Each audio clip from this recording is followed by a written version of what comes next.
জীবনের বিনিময়ে বাংলাদেশের মানুষ স্বৈরাচারী যুগের ফেরাউন, নব্য ফেরাউন হাসিনার হাত থেকে আগামী প্রজন্মকে মুক্ত স্বাধীন করেছে।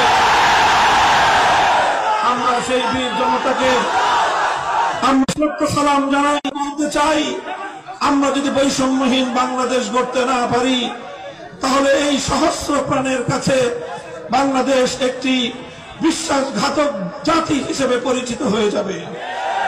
এজন্য আমাদেরকে স্মরণ রাখতে হবে, সতর্ক থাকতে হবে, যে কোনো মূল্যে এই সহস্র প্রাণের বিনিময়ে অর্জিত বিজয়কে ধরে রাখতে হবে। সংগ্রামী সাথী ও বন্ধুগণ, আপনাদেরকে মনে রাখতে হবে, বিজয় এবং স্বাধীনতা অর্জন করা যতটা কঠিন, বিজয়কে ধরে রাখা, স্বাধীনতাকে ধরে রাখা তার চেয়ে বড় কঠিন।